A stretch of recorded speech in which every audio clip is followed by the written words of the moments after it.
Hello everyone, so welcome back to my channel. आज है हमारा day 13 of 30 days of JavaScript challenge. तो अभी तक हमने जावास्क्रिप्ट के बेसिक्स को कंप्लीट कर लिया है, उसके अलावा काफी प्रोजेक्ट्स पे वर्क किया है और एरेज को कंप्लीट किया है और ऑब्जेक्ट्स की जो बेसिक चीजें होती है वो सारी डिस्कस कर ली है। ऑब्जेक्ट को कैसे क्रिएट करते हैं, उसकी प्रॉपर्टीज, उसकी मेथड्स, वो सारी चीज हम डिस्कस कर चुके हैं।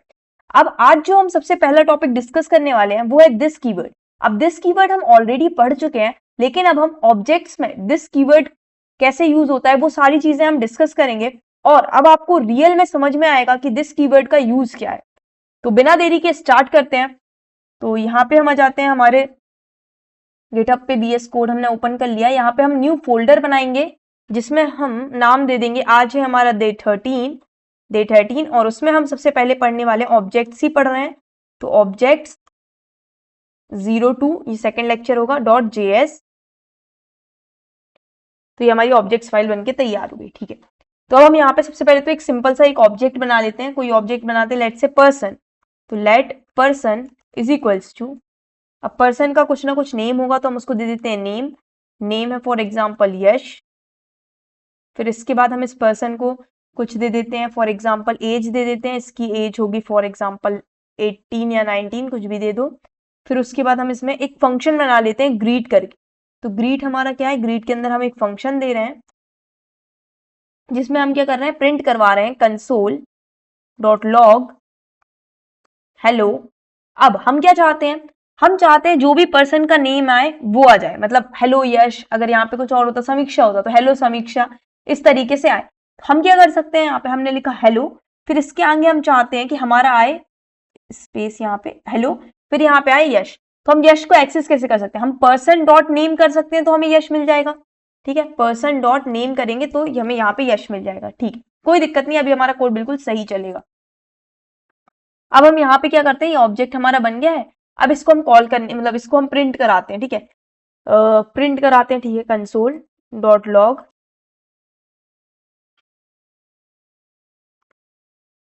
हम यहाँ पे पर्सन को प्रिंट कराते हैं और फिर हम एक बार इसके फंक्शन को कॉल, पर्सन डॉट ग्रीट को कॉल करते हैं। तो पर्सन डॉट ग्रीट को कॉल करते हैं। ठीक है, यहाँ पे हमने फंक्शन को कॉल भी किया। तो क्या होगा, यहाँ पे कंट्रोल बैकट्रिक से हमारा टर्मिनल ओपन करेंगे। सबसे पहले हम एक डायरेक्टरी को चेंज करेंगे, हम ले आएंगे डे 13 पे।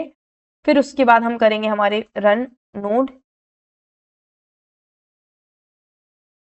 ऑब्जेक्ट डॉट JS2, इसको हम रन करेंगे। अब नेक्स्ट, ये देख, अब यहाँ पे हमारा आ गया ये यश, और यहाँ पे इसने बता दिया कि ग्रीट हमारा एक फंक्शन है और यहाँ पे इसने हेलो यश प्रिंट कर दिया। ठीक है, चलो अभी तक तो सही है। अब इसको अगर हम यहाँ पे, दिस का मतलब क्या होता है, करंट ऑब्जेक्ट को रिफर करना। तो अगर हम यहाँ पे दिस लिखते तो भी ये क्या होता है, यहाँ पे नेम ही प्रिंट होता, मतलब यहाँ पे same as it is output आता, हेलो यश आता ही है। तो आप कहोगे तो फिर क्या दिक्कत है, हम यहाँ पे दिस को क्यों याद रखें, हम तो यहाँ पे पर्सन कर देंगे कि पर्सन के नेम को कॉल कर दो। ठीक है, लेकिन अब चलो हम एक और नया हम बनाते हैं, क्या पर्सन नाम का एक और हम पर्सन बनाते हैं, फॉर एग्जाम्पल पर्सन 2। तो यहाँ पे हम बनाते हैं let person 2 is equals to, let person 2 is equals to, यहाँ पे हम क्या बनाते हैं, पर्सन 2 में हम इसको दे देते हैं, वापस इसका नेम दे देते हैं। नेम इसका हो गया फॉर एग्जाम्पल NAME, नेम हमारा हमने इसको दे दिया सैम। और फिर इसके बाद हमने इसको एज दे दी, हमने फॉर एग्जाम्पल 21। और फिर इसके बाद हम क्या चाहते हैं, हम चाहते हैं कि ये जो ग्रीट फंक्शन है ये यहाँ पे आ जाए। हम क्या चाहते हैं कि हमारा यहाँ पे ग्रीट फंक्शन आ जाए। ठीक है, हम क्या करते हैं कि ग्रीट जो है इसके अंदर आप एज इट इज फंक्शन, जो आपका पर्सन के अंदर ग्रीट फंक्शन है एज इट इज वही फंक्शन आप यहाँ पे ले आओ। तो आप क्या कह दो कि जो पर्सन है उसके अंदर जो ग्रीट है आप उसको ले आओ एज इट इज। ठीक है, तो अब आप यहाँ पे चाह क्या रहे हो कि जब आप यहाँ पे ग्रीट कर रहे हो तो आपको यहाँ पे हेलो समीक्षा मिले, मतलब आप कॉल ग्रीट को आप किसके लिए कॉल कर रहे हो, आप पर्सन 2 के लिए ग्रीट करना चाह रहे हो। ठीक है, और यहाँ पे हमारा रिपीटेशन ना हो, मतलब ये पूरा इतना बड़ा फंक्शन हमें फिर से ना लिखना पड़े, इसलिए हमने डायरेक्टली लिख दिया यहाँ पे कि आप पर्सन के अंदर हम एक बार ग्रीट बना चुके हैं तो हम बार बार वो सेम चीज रिपीट क्यों करें, इसलिए हम डायरेक्ट इसको यूज कर लेंगे। ठीक है, यहाँ पे पर्सन। ठीक है, तो ये चीज हो जाएगी। ठीक है, बट यहाँ पे अब दिक्कत क्या होगी, दिक्कत अभी आपको पता चलेगी जब आप इसको रन करोगे। तो अभी आपको ये हेलो या शेद मिल रहा है। अब आप यहाँ पे पर्सन 2 के लिए अगर ग्रीट कॉल करते हो तो क्या होता है, हम यहाँ पे इसको रिमूव करते हैं पहले। तो यहाँ पे person2 के लिए ग्रीट कॉल करते हैं, person2 डॉट ग्रीट। अब हम person2 में भी ग्रीट फंक्शन को कॉल करते हैं। तो अब आना तो चाहिए हेलो सैम, लेकिन ये दे रहा है हेलो यश। ये ऐसा क्यों दे रहा है?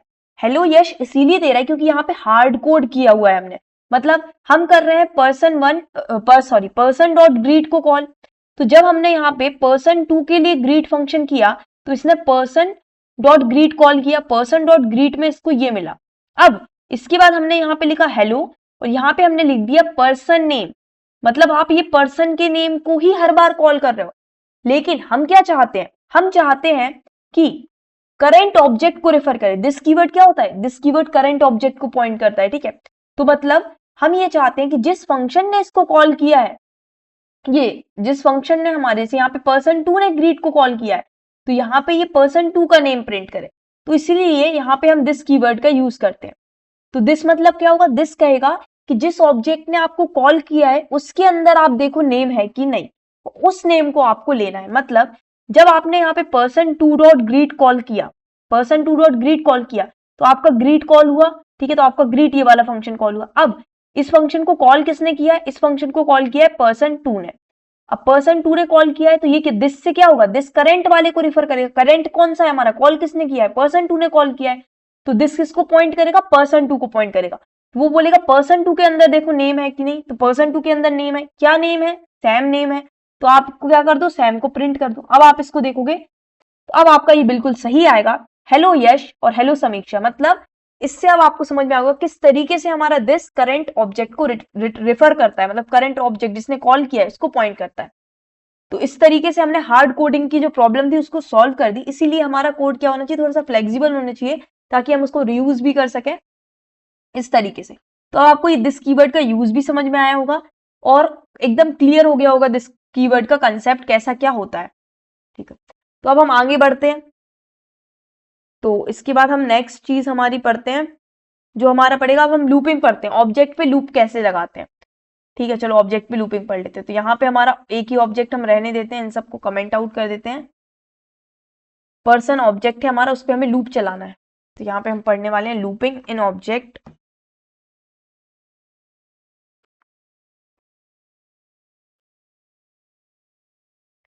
तो सबसे पहले हम पढ़ेंगे फॉर इन लूप। हमने देखा था जब हम फॉर इन लूप पढ़ रहे थे कि फॉर इन लूप जो रहता है वो ऑब्जेक्ट पे आइटरेट करने के लिए यूज होता है ऑब्जेक्ट पे। तो कैसे करते हैं हम? फॉर लेट हमने बनाया यहाँ पे की हमारी इन किसमें? हमारे पर्सन में। और यहाँ पे हम क्या करेंगे? कंसोल डॉट लॉग, ये हमारा क्या रहता है? की पे आइटरेट करता है। तो यहाँ पे हम सबसे पहले करवा देंगे की को प्रिंट, फिर इसके बाद हम क्या करते हैं? कॉलन लगा के उसकी वैल्यू को भी प्रिंट करा देंगे। तो वैल्यू को हम कैसे एक्सेस कर सकते हैं कि जो हमारा पर्सन है उसके अंदर इस की में जो भी वैल्यू है आप वो चीज को रिफर कर दो। यहाँ पे आप पर्सन डॉट की भी कर सकते हो और पर्सन स्क्वायर ब्रैकेट में भी कर सकते हो, ठीक है। और डॉट और की स्क्वायर ब्रैकेट वाले का डिफरेंस भी हम देख चुके हैं, तो ये सब आपको पता होना चाहिए। अब यहाँ पे ये देखो इसने दे दिया, सबसे पहले आपकी की क्या थी? सबसे पहले की आपकी नेम थी, उसके करस्पॉन्डिंग आपको यश मिला। फिर आपकी की थी एज, उसके करस्पॉन्डिंग आपको 19 मिला। और फिर आपकी थी ग्रीट और उसके करस्पॉन्डिंग आपको ये फंक्शन मिला। तो इस तरीके से आप फॉर लूप से आइटरेट कर लिए, फॉर इन लूप से। अब हम नेक्स्ट लूप चाहते हैं कि हमारा कौन सा लूप? For of loop. अब आप कहोगे फॉर ऑफ लूप तो आइटरेबल ऑब्जेक्ट पे वर्क करता है, लेकिन ऑब्जेक्ट तो हमारा आइटरेबल ऑब्जेक्ट है नहीं, ठीक है। ठीक है, तो आइटरेबल चीज नहीं। फिर फॉर ऑफ लूप को हम कैसे कर सकते हैं? तो याद करो हमने लास्ट लेक्चर में ऑब्जेक्ट की मेथड्स पढ़ी थी, जिसमें हमने पढ़ा था ऑब्जेक्ट्स डॉट की। मतलब हम ऑब्जेक्ट की को ले सकते हैं एक एरे में, और एरे तो हमारा आइटरेबल ऑब्जेक्ट रहता है। तो हम ऑब्जेक्ट डॉट कीज से ऑब्जेक्ट की सारी कीज को एरे के अंदर ले लेंगे, और फिर एरे हमारा आइटरेबल ऑब्जेक्ट है तो हम फॉर लूप तो यूज कर सकते हैं। या फिर अगर हम वैल्यू पे आइटरेट करना हो तो ऑब्जेक्ट्स डॉट वैल्यू भी हमने देखी थी मेथड, जिससे हमें सारी की सारी वैल्यूज किस में मिल जाती है? एक एरे में मिल जाती है। तो फिर हम फॉर ऑफ लूप का आइटरेट कर लेंगे, यूज कर लेंगे, ठीक है। चलो देखते हैं कैसे। हम लेते हैं यहाँ पे फॉर, यहाँ पे हम लेते हैं लेट, यहाँ पे हमने लिया की ऑफ, फॉर ऑफ लूप का यूज करें ऑफ। अब हम यहाँ पे क्या करेंगे? Object dot keys. अब ऑब्जेक्ट की जो हमारी कीज हैं उनको हमने क्या ले लिया? कौन से ऑब्जेक्ट की? पर्सन ऑब्जेक्ट की कीज। उनको हम अब ये क्या कर देता है? ये हमारा एरे बना देगा। किसके लिए एरे बना देगा? ये नेम एज और ग्रीट का एक एरे बना देगा। तो अब इस एरे तो एक आइटरेबल ऑब्जेक्ट है, तो अब हमारा फॉर ऑफ लूप बढ़िया से चलेगा। तो अब यहाँ पे हम प्रिंट करके देख लेते हैं कंसोल डॉट लॉग। यहाँ पे अगर हम की को प्रिंट करेंगे तो यहाँ पे देखना हमारे जो सारी कीज हैं वो प्रिंट हो जाएंगी। तो यहाँ पे नेम, एज और ग्रीट हमारी सारी वो थी, तो वो हमारी प्रिंट हो गई। और इसके बाद अगर हमें इनकी वैल्यूज को रेफर करना होगा तो हम क्या कर देंगे, वैल्यूज को रेफर करने के लिए यहाँ पे हम जो हमारा पर्सन है उसके अंदर की ऐसे करके हम इसको रेफर कर सकते हैं। तो अब यहाँ पे हमारी की वैल्यू दोनों आ जाएंगी। तो ये देखो ये आ गई नॉर्मल तरीके से, बढ़िया। तो अब आपको ये फॉर ऑफ लूप को हम कैसे ऑब्जेक्ट पे यूज कर सकते हैं वो भी चीज हो गई होगी, समझ में आ गई होगी, ठीक है। अब इसके बाद हम क्या करेंगे, डिस्कस करेंगे। अब हम इसके बाद डिस्कस करेंगे नेस्टेड ऑब्जेक्ट्स क्या होते हैं हमारे। नेस्टेड ऑब्जेक्ट का मतलब आप नाम से ही समझ गए, नेस्टेड मतलब क्या होता है, नेस्टेड का मतलब क्या होता है, एक के अंदर एक, एक के अंदर एक, मतलब ऑब्जेक्ट के अंदर ऑब्जेक्ट, ऑब्जेक्ट के अंदर ऑब्जेक्ट के अंदर ऑब्जेक्ट, ये चीज हो गई हमारी नेस्टिंग। तो अब हम पढ़ने वाले नेस्टेड ऑब्जेक्ट, नेस्टेड ऑब्जेक्ट। तो अब हम बनाते हैं फॉर एग्जांपल न्यू ऑब्जेक्ट बनाते हैं स्टूडेंट। स्टूडेंट नाम का हमने ऑब्जेक्ट बनाया। अब स्टूडेंट का कुछ तो नेम होगा, नेम है, ठीक है। हमने इसका नेम ले लिया फॉर एग्जांपल यश। अब इसके बाद हमने इसको बोला कि इसके कुछ मार्क्स होंगे, ठीक है, मार्क्स भी होंगे इसके कुछ। अब मार्क्स मल्टीपल सब्जेक्ट के अलग अलग मार्क्स होते हैं, तो इसलिए हमने इसके अंदर ऑब्जेक्ट बना लिया। अब इस ऑब्जेक्ट में है फॉर एग्जांपल हमारे मैथ्स के मार्क्स, मैथ्स में उसको मिले हैं फॉर एग्जांपल 86 मार्क्स, 87 या जो भी हो। फिर उसके बाद हमारा साइंस हो जाएगा, साइंस में उसको मिले 78 मार्क्स। फिर आ जाएगा हमारा हिंदी, हिंदी में उसको मिले होंगे फॉर एग्जांपल हिंदी में अच्छे मिल गए होंगे 94 मार्क्स। और हमारा इसमें हो जाएगा इंग्लिश, इंग्लिश में उसको मिल गए होंगे फॉर एग्जांपल 89 मार्क्स। इस तरीके से हमने क्या करा, ये ऑब्जेक्ट है एक, उस ऑब्जेक्ट के अंदर एक और ऑब्जेक्ट बना दिया। तो ये हमारा क्या हो गया, ऑब्जेक्ट के अंदर ऑब्जेक्ट इस तरीके से बनाते हैं, और ऑब्जेक्ट के अंदर ऑब्जेक्ट को हम बोलते हैं नेस्टेड ऑब्जेक्ट, ठीक है। अब हम इसको एक्सेस कैसे करेंगे, नॉर्मल जैसे हम एक्सेस करते थे वैसे ही एक्सेस करेंगे। जैसे अगर हमें मार्क्स चाहिए हिंदी के, तो हम एक्सेस कैसे करेंगे, सबसे पहले तो कंसोल डॉट लॉग, हमें क्या करना है, हमें स्टूडेंट ऑब्जेक्ट है उसके अंदर ये जो मार्क्स है उस पे पहुंचना है, ठीक है, मार्क्स पे पहुंच गए। अब उसके अंदर जो हमारा हिंदी है हमें उसके मार्क्स चाहिए, तो हिंदी कर दिया हमने, उसके मार्क्स हो गए। अब हमें यहाँ पे मिल जाएगा। तो ये डॉट को हम करते करते, ये देखो हिंदी के 94 मार्क्स थे तो हमें यहाँ पे 94 मिल गए।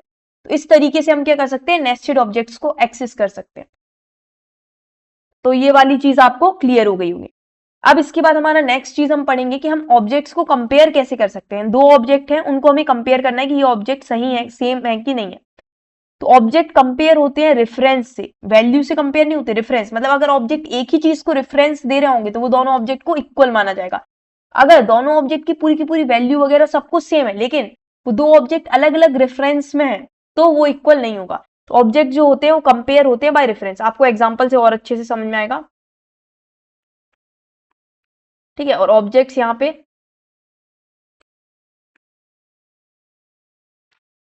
कंपेयर होते हैं by reference, not by value, ठीक है। अब यहाँ पे हम फॉर एग्जांपल बनाते हैं, जैसे अगर हम यहाँ पे बोले कि हमारा एक ऑब्जेक्ट है let a is equals to, हमने यहाँ पे ऑब्जेक्ट बनाया नेम और हमने उसको नाम दे दिया सैम। अब हम एज इट इज बनाते हैं, देखो कोई भी चेंज नहीं, वैल्यू वैल्यू सब कुछ सेम। तो हम एकदम सेम बनाते हैं लेकिन हम यहाँ पे इसको नाम दे देते हैं बी, ठीक है। अब ये दो है, अब आपको ये तो पता होगा ये एक अलग मेमोरी को पॉइंट कर रहा होगा ए, और ये एक अलग मेमोरी में बना होगा। अब ये दोनों अलग अलग रेफरेंस को पॉइंट कर रहे हैं, ए हमारा अलग चीज को रेफरेंस दे रहा है, बी अलग चीज को रेफरेंस दे रहा है, लेकिन इनके अंदर वैल्यूज पूरी सेम है।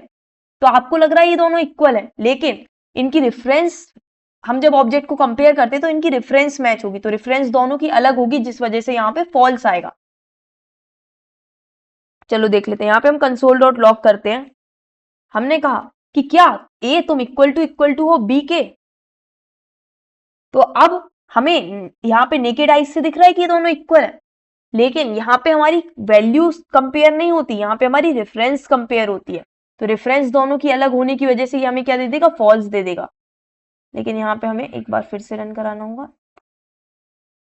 एरर क्या रहा है, type error console, okay spelling गलत कर दिया हमने, console sorry console dot log नहीं लिखा हमने।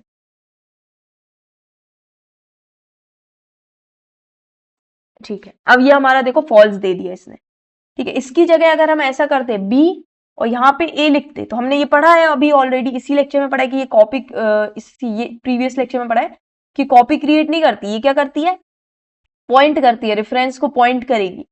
मतलब अब ये जो बी है ये हमारा इसी को ए को पॉइंट करने लगेगा, तो अब इन दोनों की रेफरेंस सेम होगी, तो अब ये देखना ट्रू देगा हमको। तो इसने अब ये देखो यहाँ पे ट्रू दे दिया। तो ये वाली चीज भी समझ में आ गई कि ऑब्जेक्ट में हमारी वैल्यू से कंपेयर नहीं होता, ऑब्जेक्ट हमारा कंपेयर कैसे होता है, रेफरेंस से कंपेयर होता है। ठीक है, तो अभी तक हमने क्या पढ़ा, एक बार समरी देख लेते हैं। मतलब लास्ट लेक्चर में को भी मिला के ऑब्जेक्ट्स में हमने क्या क्या पढ़ लिया। ऑब्जेक्ट्स के हमने 4 डिफरेंट मेथड देखी थी क्रिएशन की, ऑब्जेक्ट को क्रिएट कैसे करते हैं। फिर उसके बाद हमने उसमें पढ़ा था कि ऑब्जेक्ट की प्रॉपर्टीज क्या होती हैं, ऑब्जेक्ट की मेथड्स क्या होती है, सारी मेथड्स डिस्कस की थी। फिर इसके बाद हमने इस लेक्चर में क्या पढ़ा, इस लेक्चर में हमने दिस कीवर्ड का यूज देखा कि ऑब्जेक्ट के साथ दिस कीवर्ड का यूज कैसे करते हैं। उसके बाद हमने पढ़ा कि लूप कैसे लगाते हैं हम, for of loop, for in loop को कैसे यूज करते हैं ऑब्जेक्ट के साथ। और फिर उसके बाद हमने पढ़ा नेस्टेड ऑब्जेक्ट्स क्या होते हैं हमारे, और उसके बाद हमने उनको एक्सेस करना भी सीखा। और उसके बाद हमने एट द लास्ट ये पढ़ लिया कि हम ऑब्जेक्ट्स को कंपेयर कैसे करते हैं। ठीक है, तो ये इंपॉर्टेंट चीज है, ऑब्जेक्ट को हम कंपेयर करते हैं रेफरेंस से, ना कि वैल्यूज से। अब इसके बाद हम यहाँ पे पढ़ने वाले हैं, जो नेक्स्ट टॉपिक हमारा है वो है डी स्ट्रक्चरिंग ऑफ ऑब्जेक्ट।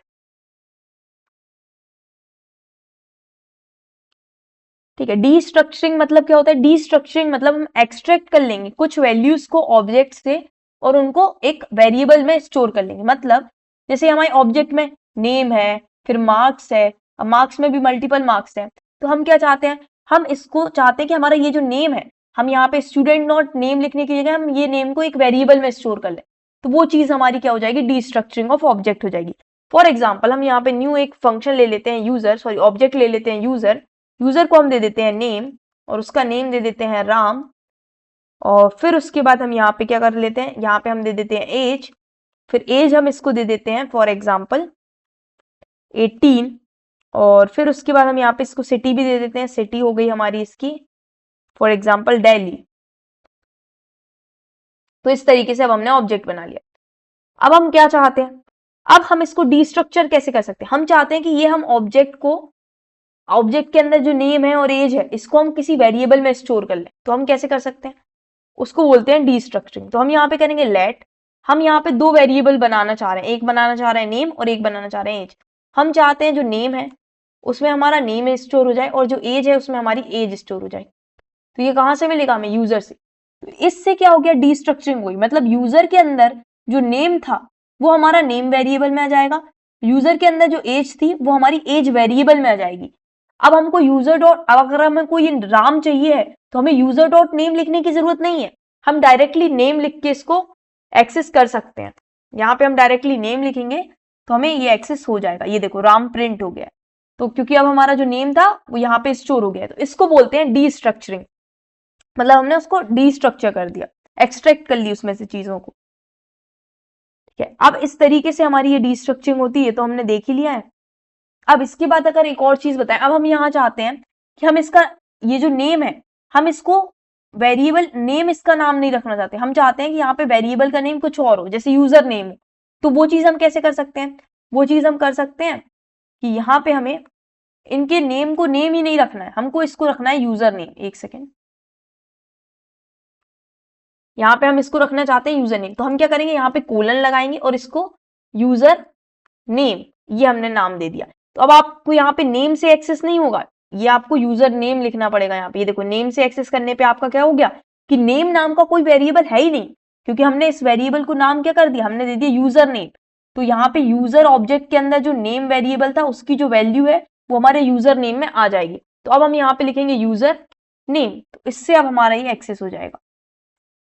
तो इस तरीके से हम हमारे इनको नेम को भी चेंज कर सकते हैं। तो जरूरी नहीं है कि हमने जो ऑब्जेक्ट के अंदर जो प्रॉपर्टीज का नेम लिखा है वही हमें यहाँ पे वेरिएबल का नेम लिखना होगा। अगर वेरिएबल का नेम हम चेंज करना चाहते हैं तो हम यहाँ पे इस तरीके से चेंज कर सकते हैं, यहाँ पे यूजर एज भी कर सकते हैं। ठीक है, तो अब आपको ये भी नेम चेंज करना भी समझ में आ गया होगा। अब इसके बाद हमने ये पढ़ लिया। अब हमने एरे में डीस्ट्रक्चरिंग नहीं पढ़ी, तो क्या हम एरे को डीस्ट्रक्चर नहीं कर सकते? नहीं जी, बिल्कुल कर सकते हैं, एरे को भी डीस्ट्रक्चर कर सकते हैं। चलो देख लेते हैं एक बार यहाँ पे एरे को डीस्ट्रक्चरिंग।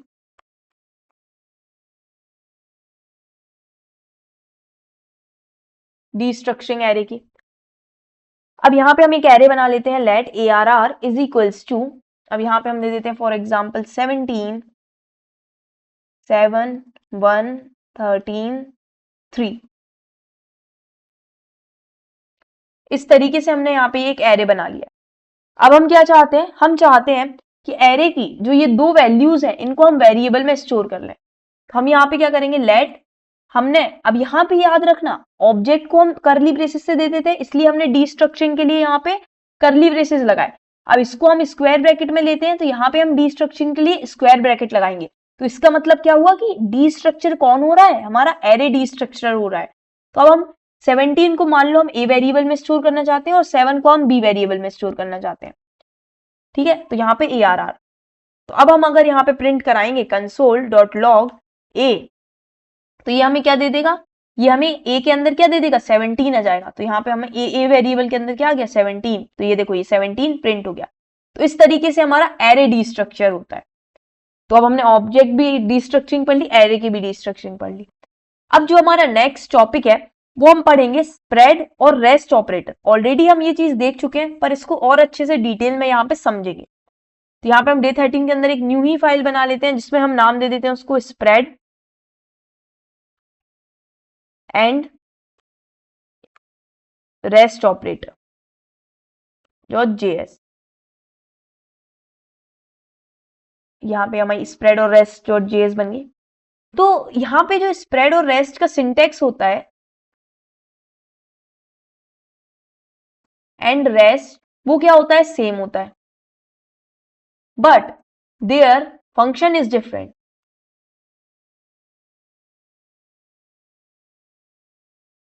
उनका जो फंक्शन और यूज होता है वो क्या होता है, डिफरेंट होता है। तो उनका सिंटेक्स क्या होता है, दोनों का सिंटेक्स होता है हमारी 3 डॉट।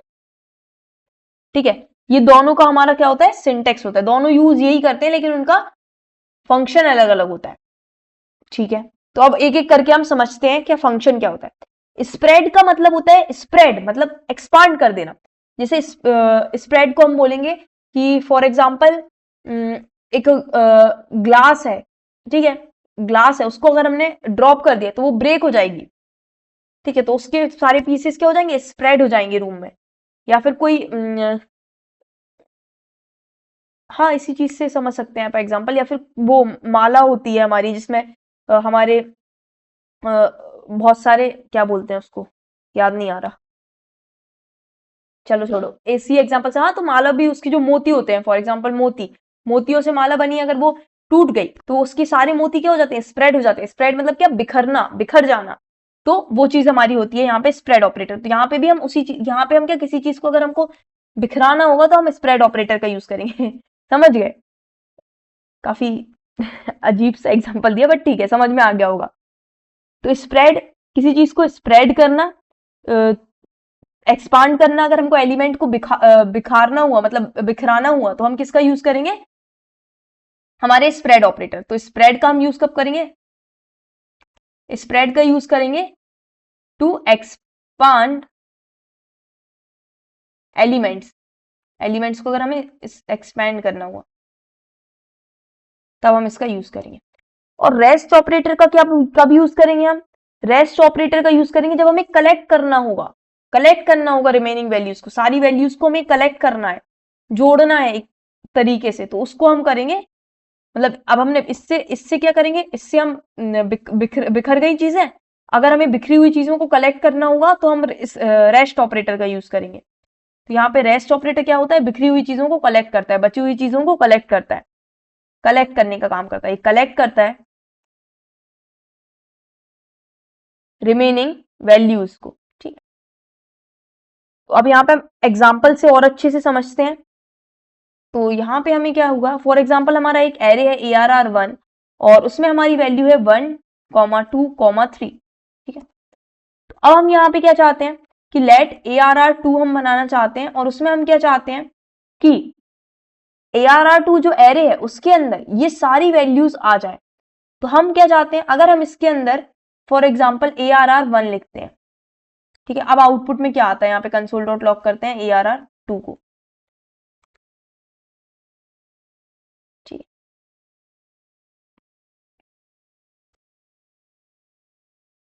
यहाँ पे हमें नोड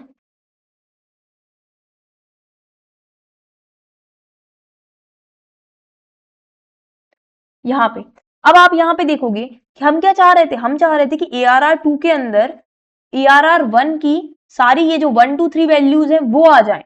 बट यहाँ पे क्या हुआ, यहाँ पे क्या हुआ, ये पूरा एरे, ये जो पूरा एरे था ये उठ के इनने रख दिया, तो ये क्या बन गया, एरे ऑफ एरे बन गया। लेकिन हम क्या चाह रहे थे, एरे ही चाह रहे थे। हम क्या चाह रहे थे कि ये जो एरे है ये पूरा खुल के आए, इसके एलिमेंट स्प्रेड हो जाए, इस डब्बे के बाहर निकल जाए। तो उसके लिए हम क्या करेंगे, इसको स्प्रेड ऑपरेटर यहाँ पे लगा देंगे। ये 3 डॉट लगाई, तो ये 3 डॉट से क्या हुआ, इसने पहले इस एरे को खोल दिया, स्प्रेड कर दिया, तो ये बिखर गए 1 2 3, और फिर हमने उन बिखरे हुए 1 2 3 को इस स्क्वायर ब्रैकेट के अंदर एक एरे में स्टोर कर लिया। तो इस तरीके से हमारा ये सिर्फ क्या देगा, हमें एक एरे देगा। तो इस तरीके से हमारा स्प्रेड ऑपरेटर यूज होता है। अगर यहाँ पे हम फॉर एग्जाम्पल लिख देते, यहाँ पे हमारा आ जाता 17 कॉमा, ठीक है। तो हम क्या चाह रहे थे, हम चाह रहे थे 17 हमारा पहले आ जाए, फिर उसके बाद ये वाले एलिमेंट्स भी इसमें आ जाए। तो हम इस तरीके से इसको यहाँ पे ये आ जाएगा, तो यहाँ पे 17 फिर 1 2 3 आ गया। और यहाँ पे सेम चीज, अगर हम एरे ARR1 लिखते ना, तो यहाँ पे दिक्कत हो जाती, यहाँ पे एक हमारा ये 17 आ गया और फिर हमारा ये एरे आ गया। तो इस तरीके से आपको अब इस चीज का समझ में आ गया होगा किस तरीके से हमारा स्प्रेड ऑपरेटर वर्क करता है। तो ये तो क्या हुआ, एरे को कॉपी करने के लिए हमने एक काम देखा स्प्रेड ऑपरेटर का, क्या, कॉपी एन एरे। एरे को कॉपी करने में कैसे हम स्प्रेड ऑपरेटर का यूज करते हैं, वो चीज यहां पे हमने देखी। अब सेकंड यूज हम देखेंगे स्प्रेड ऑपरेटर का, वो हम देखेंगे मर्ज करने के लिए। मर्ज करने के लिए टू एरेज को, दो एरे को मर्ज करने के लिए भी हम स्प्रेड ऑपरेटर का यूज करते हैं। कैसे, चलो देखते हैं। फॉर एग्जाम्पल हमारा लेट, यहाँ पे इसको रहने दो ना, लेट ए हम ले लेते हैं। यहाँ पे एक हमारा एरे हो गया 1 2 3 4 5, और एक और एरे हमारा हो गया let b is equals to हमारा 8 9 7 6। तो ये हमारा एक एरे हो गया। अब ये दो एरे को हमें मर्ज करना है, ठीक है, मर्ज करना है। कैसे करेंगे हम, तो यहाँ पे हम क्या करते हैं, इन दोनों को मर्ज करते हैं एक न्यू एरे सी में। तो अब हम सी में मर्ज करना चाहते हैं हम ए को और बी को। तो क्या ये हमारे मर्ज होके एक सिंगल एरे बनेगा, लगता तो नहीं है, ठीक है। क्यों, क्योंकि हम पता है हमें नहीं बनेगा ये। कंसोल डॉट लॉग तो कराओ इसको हमें इस तरीके से। अब यहाँ पे हम करेंगे कंसोल डॉट लॉग सी। तो यहाँ पे हम इसको करते हैं, और ये देखो, बोला था ना, लग ही रहा था नहीं बनेगा। क्यों, क्योंकि इसने ए की जगह पे क्या, ए की जगह पे सिंपली ये पूरा ए उठाया और इसको पेस्ट कर दिया यहाँ पे। मतलब इसने क्या किया, इसको उठाया और इस ए की जगह पे ये पेस्ट कर दिया, बी को उठाया और बी की जगह पे उसने हमारा ये पेस्ट कर दिया, और आउटपुट बन गया हमारा ये, ठीक है। पर हम ऐसा कुछ तो चाहते ही नहीं थे, हम चाहते थे ये दोनों मर्ज होके हमारा एक सिंगल एरे बने। मतलब हम क्या चाह रहे थे, यहाँ पे हमारा आउटपुट चाह रहे थे हमारा इस तरीके से कि हमारा ये दोनों मर्ज हो जाएं और एक सिंगल एरे बना लें। यहाँ पे इस तरीके से हम इसका आउटपुट चाह रहे थे कि ये सिंगल एरे बने। तो अब तो आप ये चीज समझ गए होंगे कैसे ये सिंगल एरे बनेगा। कैसे बनेगा, स्प्रेड ऑपरेटर का यूज करके। तो हम क्या कहेंगे, पहले खोल दो, ए को खोल दिया, अब ए को स्प्रेड कर दिया, तो ए के क्या बचे, सिर्फ एलिमेंट बचे 1 2 3 5। तो यहाँ पे अब क्या आएंगे, 1 2 3 5 आ जाएगा। फिर हम सिमिलरली हम बोलेंगे बी को डायरेक्ट नहीं रखना है, आप पहले बी को स्प्रेड कर दो, मतलब उसके एलिमेंट बाहर निकाल के फेंक दो, फिर हम उस फेंके हुए एलिमेंट को इसके अंदर रख लेंगे यहाँ पे, ठीक है।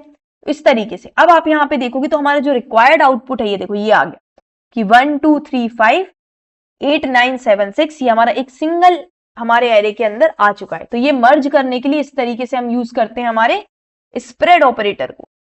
अब इसके बाद हमारा नेक्स्ट यूज क्या है स्प्रेड ऑपरेटर का। अब हम यूज कर सकते हैं एक्स्ट्रा एलिमेंट को ऐड करने में, वो तो हम देख ही चुके हैं वैसे, फिर भी हम देख लेते हैं ऐड एक्स्ट्रा एलिमेंट। फर्स्ट वाले में मैंने दिखाया था आपको, तो फटाफट से देख लेते हैं। हम यही वाले एरे को कॉपी कर लेते हैं,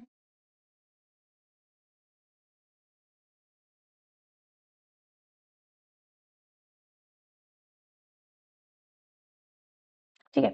अब यहाँ पे हम क्या चाहते हैं, यहाँ पे हम चाहते हैं कि जो हमारा रिजल्ट आए, यहाँ पे आंसर ले लेते हैं इसको, हम क्या चाहते हैं कि आंसर में हमारा यहाँ पे 8 और 9 पहले आए, फिर इसके बाद हमारा जो ए है उसके एलिमेंट्स आ जाए और फिर आए। तो अब यहाँ पे अगर हम ए ऐसे डायरेक्टली लिख लेंगे तो आपको तो पता है ये पूरा कॉपी हो जाएगा, लेकिन हम क्या चाह रहे हैं, उसके एलिमेंट्स चाह रहे हैं, तो पहले हम उसको स्प्रेड करेंगे और फिर करेंगे। तो इस तरीके से ये क्या हो जाएगा, हमारा मर्ज वो हो जाएगा, ऐड हो जाएंगे इसमें extra element. Console dot log answer, और इस तरीके से आप आपका ये वर्क करेगा। तो ये चीज अब आपको सिंपली समझ में आई गई होगी क्या इसको एक्सप्लेन करना। फिर इसके बाद आपका आ जाएगा कॉपी। अब ऑब्जेक्ट को और देख लेते हैं कि ऑब्जेक्ट को हम कैसे कॉपी कर सकते हैं। तो यहाँ पे हम देखेंगे कंसोल, यहाँ पे फोर्थ है हमारा ये कॉपी एन ऑब्जेक्ट।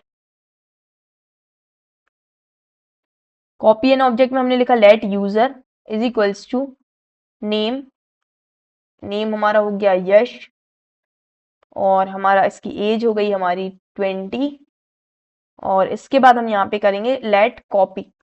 अब हम इसको कॉपी करने के लिए यूज होता है स्प्रेड ऑपरेटर। अभी जो मैंने देखो अभी आपको बताया था वो रेफरेंस कॉपी, अब यहाँ पे रेफरेंस नहीं, अगर हमें कॉपी करना हो मतलब हमने क्या किया, अगर हम यहाँ पे पहले देखो, पहले अगर हम यहाँ पे डायरेक्ट यूजर लिख लेंगे तो क्या होगा, कुछ नहीं, ये पूरा उठ के आ जाएगा। अभी तक आप ये तो समझ ही गए होंगे।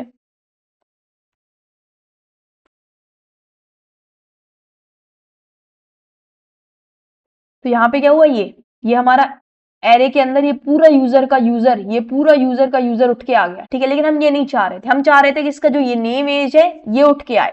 तो इसलिए हम क्या करेंगे, पहले तुम खोल दो, स्प्रेड कर दो, तो एलिमेंट स्प्रेड हो गए, नेम और एज, बस इतना सा बचा अब अंदर का काम, और इसको फिर आपने इसके अंदर स्टोर कर लिया। तो अब ये हमारा सही देगा आउटपुट, ठीक है।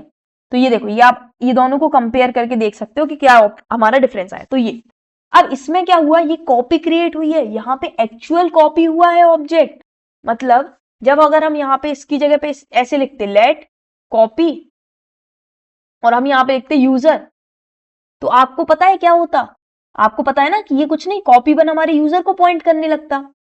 तो अगर हम कुछ चेंज करते कॉपी वन में तो वो हमारे यूजर में भी चेंज दिखता। लेकिन अगर हमने यहाँ पे स्प्रेड ऑपरेटर की यूज करके हमने कॉपी बनाई है तो ये अलग से कॉपी बनी है। अगर हम कॉपी में कुछ चेंज करेंगे तो वो हमारे यूजर में रिफ्लेक्ट नहीं होगा। जैसे फॉर एग्जाम्पल अगर हम कॉपी डॉट, यहाँ पे हम क्या करते हैं, कॉपी लिखते हैं और यहाँ पे हम पहले तो कॉपी जो है उसकी एज को चेंज कर देते हैं, फॉर एग्जाम्पल हम 18 में चेंज कर देते हैं, और फिर हम यहाँ पे कॉपी को प्रिंट कराते हैं और हम यहाँ पे हमारे जो एक्चुअल है यूजर उसको भी प्रिंट कराते हैं, देखते हैं यूजर में चेंज होता है कि नहीं। अब आप देखोगे हमारे यूजर की एज 20 की 20 है, सिर्फ हमारी कॉपी में चेंज हुआ, इसका मतलब यहाँ पे एक्चुअल कॉपी क्रिएट होती है, ठीक है। तो यहाँ पे एक्चुअल में कॉपी क्रिएट हुई,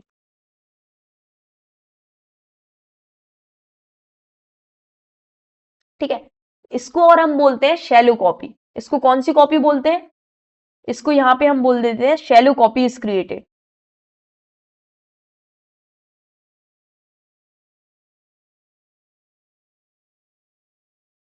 ठीक है, यहाँ पे डीप कॉपी नहीं बनी, यहाँ पे शैलो कॉपी बनी है। अभी आप शैलो कॉपी डीप कॉपी बहुत नाम सुन रहे होगे, इंपॉर्टेंट टॉपिक है। इसके बाद हम पढ़ेंगे, बहुत ही अच्छे से पढ़ेंगे, डिटेल में पढ़ेंगे शैलो कॉपी और डीप कॉपी को। अभी के लिए बस आप इतना समझो, यहाँ पे हमने स्प्रेड ऑपरेटर का यूज किया और हमारी कॉपी जो है वो बनके तैयार हो गई है। बिहाइंड द सीन यहाँ पे वर्क क्या हुआ वो भी मैं आपको बता देती हूँ। यहाँ पे हम हमारा वन नोड ओपन कर लेते हैं, ठीक है। ये लास्ट लेक्चर का था, ये देखो, ये हमने लास्ट लेक्चर में भी बताया था आपको। जैसे यहाँ पे हमने क्या किया, ये हमारा क्या बनाया हमने ऑब्जेक्ट, यहाँ पे हमने बनाया था हमारा यूजर, ठीक है। तो ये हमारा यूजर था, इसके अंदर हमारा नेम था और इसके अंदर हमारी एक एज थी, एज थी हमारी 20 और इसके अंदर हमारा नेम था यश, ठीक है।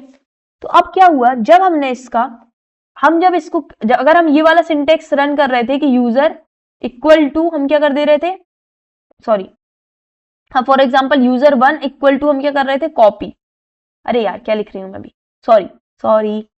अगर हम यहाँ पे लिखते हैं लेट और यहाँ पे हम बनाते हैं copy is equals to user, अगर हम ये यूजर की कॉपी इस तरीके से बनाते तो इस लाइन से क्या होता है, इस लाइन से क्या होगा आपको पता ही है, कुछ नहीं होगा। ये जो कॉपी है वो इसको पॉइंट करने लगेगा, मतलब एक्चुअल में कॉपी क्रिएट नहीं होगी यहाँ पे एक अलग से, बस ये इसको पॉइंट करने लगेगा, रेफरेंस करने लगेगा। लेकिन अगर हम स्प्रेड ऑपरेटर का यूज करते हैं, मतलब अगर हम ये वाला स्टेटमेंट लिखते हैं कि let copy is equals to spread operator और फिर हम यूजर लिखते हैं, तो इससे क्या होता है, इससे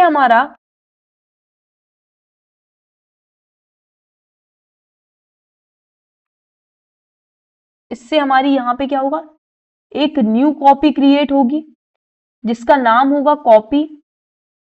ये इसको पॉइंट करेगा कॉपी, यहाँ पे ये चीज हम ये वाली हटा देते हैं, कंफ्यूज हो गए नहीं तो आप। ठीक है, तो ये हमारा क्या है, यूजर है। अब ये कॉपी अलग से बनेगी और इस कॉपी में ये पूरी चीज हमारी कॉपी हो जाएगी, मतलब यहाँ पे नेम हो जाएगा यश और यहाँ पे एज हो जाएगी हमारी 20। इसीलिए जब आपने copy dot age is equals to 18 किया तो आपकी इस कॉपी में चेंज नहीं हुआ। क्यों? क्योंकि हमने क्या किया, कॉपी है उसके अंदर एज है, कॉपी है उसके अंदर एज है, उसको आप 18 कर दो, इसको आप 18 कर दो, तो सिर्फ इस कॉपी में 18 हुआ, इसमें 18 नहीं हुआ। तो इस तरीके से हमारा क्या हुआ, कॉपी क्रिएट होती है। लेकिन इसमें भी कुछ दिक्कतें होती है, वो हम आगे जब सैलो कॉपी और डीप कॉपी कवर करेंगे तब आपको समझ में आएगा। अभी के लिए आप इतना आपके लिए समझना इनफ है। अब इसके बाद हम नेक्स्ट चीज जो पढ़ेंगे, इसमें सारी चीजें हमने देख ली है जो मेनली हमारे स्प्रेड ऑपरेटर के काम रहते हैं, यूज रहते हैं, वो सारे हमने यहाँ पे डिस्कस कर लिए। अब हम पढ़ेंगे हमारा रेस्ट ऑपरेटर। रेस्ट ऑपरेटर को पढ़ लेते हैं, चलो।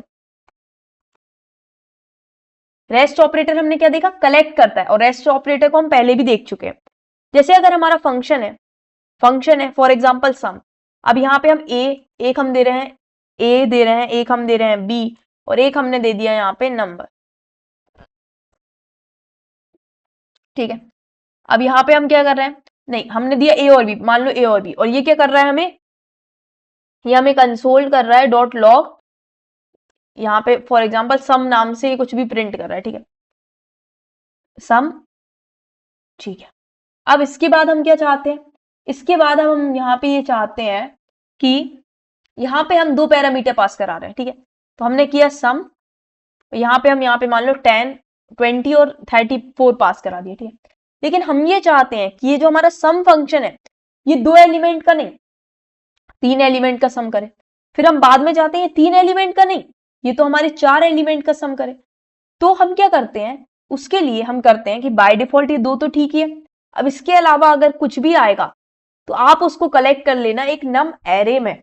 मतलब ये क्या करेगा, कलेक्ट करेगा, यहाँ पे जो बिखरी हुई चीजें आएंगी ना उनको ये कलेक्ट करने का काम करेगा। और जब ये कलेक्ट करने का काम करता है तो ये हमारा क्या होता है, रेस्ट ऑपरेटर होता है। मतलब अब जैसे यहाँ पे 20 है, ये ए वेरिएबल में जाके स्टोर हो जाएगा, और यहाँ पे ये जो 34 है ये हमारा बी वेरिएबल में जाके स्टोर हो जाएगा। और अब ये जो बचे हुए हमारे 56 और 9 है ये किस में स्टोर हो जाएंगे, नम में। नम के अंदर कैसे स्टोर होंगे, ये हमारे एरे के फॉर्म में। मतलब अगर हम यहाँ पे कंसोल डॉट लॉग नम करवाते हैं तो आपको यहाँ पे एक एरे मिलेगा। ये देखो 56 और 9 हमारे किस में स्टोर होगा, एरे में।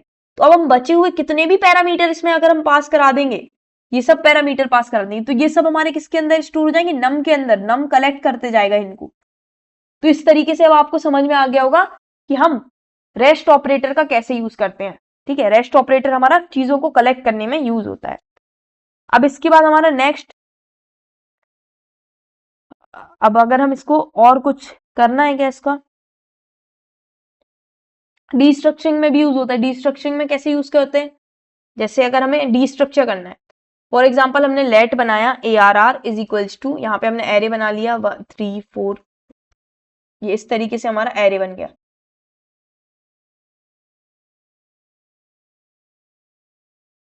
ठीक है, अब हम क्या चाहते हैं, अब हम चाहते हैं कि हमारे ये स्टार्टिंग के जो दो हैं, दो जो एलिमेंट है वो हम एक वेरिएबल के अंदर स्टोर कराना चाह रहे हैं, और बाकी के जो हैं वो सब हम एक अलग से एरे के अंदर स्टोर कराना चाह रहे हैं। तो हमें पता है ये चीज हम कैसे कर सकते हैं, स्प्रेड ऑपरेट हमारी डीस्ट्रक्चरिंग का यूज करते हैं। डीस्ट्रक्चरिंग में हम क्या करेंगे, हमारा जो पहला एलिमेंट है वो ए के अंदर स्टोर हुए, दूसरा एलिमेंट बी के अंदर स्टोर हुए, और अब जो बचे हुए हैं वो सारे हमारे एक रेस्ट नाम के एरे में स्टोर हो जाए। तो बचे हुए हमने एलिमेंट्स को रेस्ट में स्टोर कर लिया।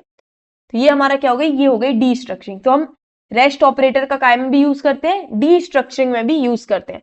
तो यहाँ पे आप अगर कंसोल डॉट लॉग करोगे तो यहाँ पे आपका जो रेस्ट है उसमें हमारा क्या आ जाएंगे, जो बचे हुए हमारे एलिमेंट्स है ना वो सारे उसमें कलेक्ट होके आ जाएंगे। जैसे यहाँ देखो, ये 4 से हमारे जितने एलिमेंट्स थे 7 तक वो सारे हमारे इसके अंदर आ चुके हैं। तो आपको ये सब भी समझ में आ गया होगा। अब इसी तरीके से ये ऑब्जेक्ट डी स्ट्रक्चरिंग में भी काम आता है, ऑब्जेक्ट डी स्ट्रक्चरिंग। अब यहाँ पे हमने क्या पढ़ी है, हमारी एरे डी स्ट्रक्चरिंग थी।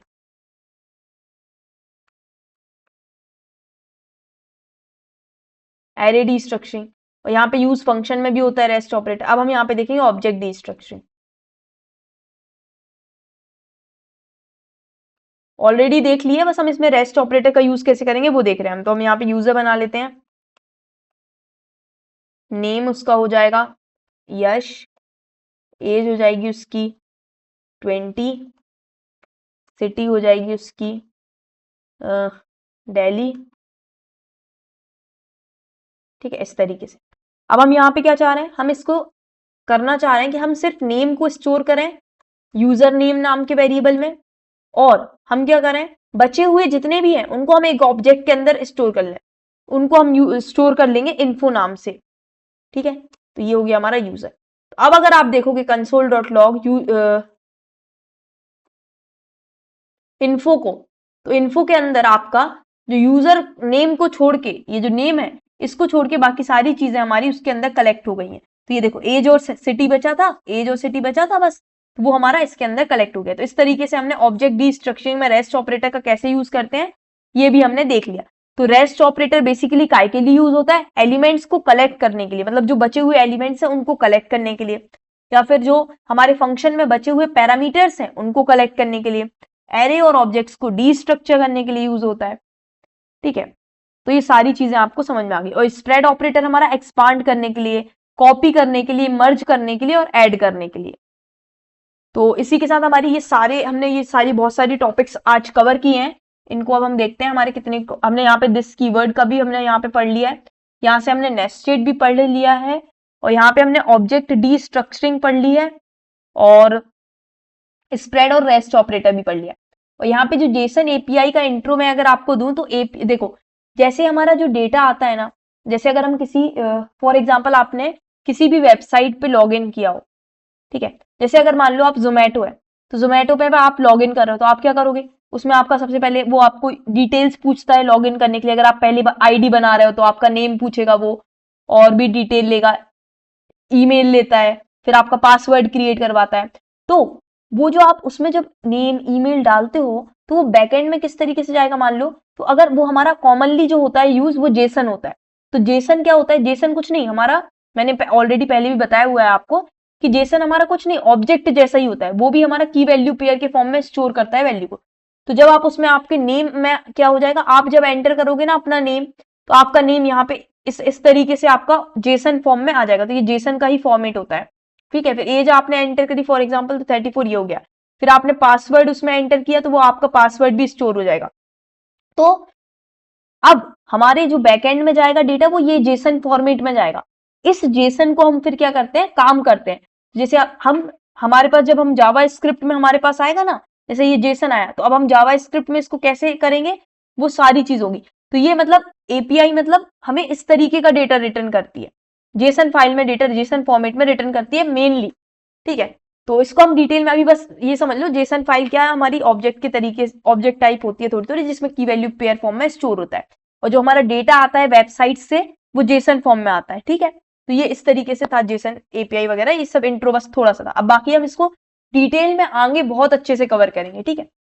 तो आई होप इसी के साथ हम इस वीडियो को कवर कर सकते हैं, क्योंकि हमने काफी 4 अलग अलग टॉपिक्स पढ़ लिए हैं इसमें। अब हम नेक्स्ट वीडियो में shallow copy versus deep copy पढ़ेंगे, और काफी अच्छे से पढ़ेंगे, और बहुत ज्यादा इंपॉर्टेंट होने वाला है वो लेक्चर। उसमें हम एक मोस्ट आस्क्ड इंटरव्यू क्वेश्चन भी है, वो भी हम देखेंगे उसमें और समझेंगे उसको।